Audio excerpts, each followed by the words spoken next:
یہ جو عید تھا کل، یہ عید حقیقت میں کس کے لیے تھا؟ حدیث اور قرآن میں کن لوگوں کے لیے بتایا کہ یہ عید کا دن انہی لوگوں کے لیے تھا؟ آئیے آج کی اس ویڈیو میں جانتے ہیں۔ السلام علیکم دوستو، کیسے ہیں؟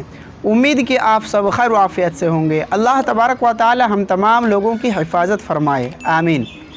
دوستو، رمضان المبارک کا مہینہ گزر گیا، اس کے بعد اللہ تبارک و تعالیٰ نے مومنوں اور مسلمانوں کے لیے عید بھی متعین کر کے رکھا تھا۔ اب یہ عید کا دن حقیقی طور پر کس کے لیے تھا؟ آئیے ہم اس کے لیے کتاب و سنت کو تلاش کرتے ہیں۔ اللہ تبارک و تعالیٰ نے بھی اور قرآن مجید کے اندر ارشاد فرمایا ہے کہ مومنوں پر یہ روزہ فرض کیا گیا، لعلکم تتقون، تاکہ متقین میں سے ہو جاؤ۔ نبی صلی اللہ علیہ وسلم نے ارشاد فرمایا کہ من صام رمضان ایمانا واحتسابا غفر له ما تقدم من ذنبہ۔ تو یہ عید حقیقت میں اس کے لیے تھا جس نے مکمل روزہ رکھ کر کے اپنے پچھلے گناہوں کو معاف کروا لیا۔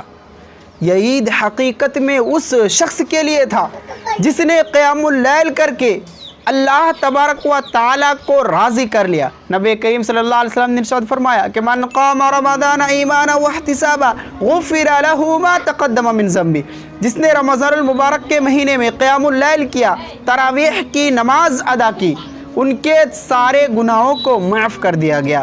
اسی طرح سے یہ عید حقیقت میں اس شخص کے لیے ہے جس شخص نے لیلۃ القدر کو تلاش کیا اور لیلۃ القدر کو تلاش کر کے اس میں عبادتیں کرنے کی کوشش کی، رب کو راضی کرنے کا کوشش کیا۔ اللہ تبارک و تعالیٰ نے قرآن مجید نبی کریم صلی اللہ علیہ وسلم نے ارشاد فرمایا کہ من قام لیلۃ القدر ایمانا واحتسابا غفر له ما تقدم من ذنبہ، رواہ البخاری مسلم۔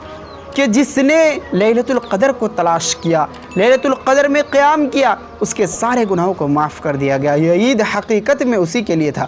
کیا ان کو خوشی نہیں ہوگی جس نے اپنے پچھلے گناہوں کو معاف کروا لیا، جس نے اپنے سارے گناہوں کو دھلوا لیا؟ ان کے لیے یقینی طور پر خوشی کا دن تھا۔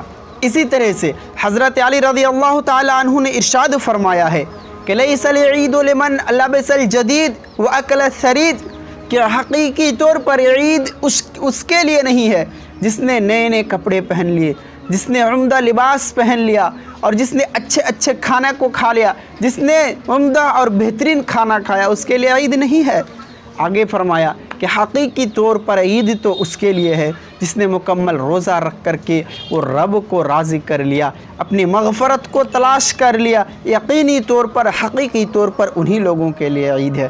لہٰذا دوستو، عید کا دن جو تھا خوشی منانے کے لیے تھا کہ پچھلے گناہ معاف ہو گئے، خوشی کی بات ہے۔ اگر کچھ لوگوں سے غلطیاں ہو گئی، موقع ہاتھ سے چھٹ گیا، تو مایوس اور نا امید ہونے کی کوئی ضرورت نہیں ہے۔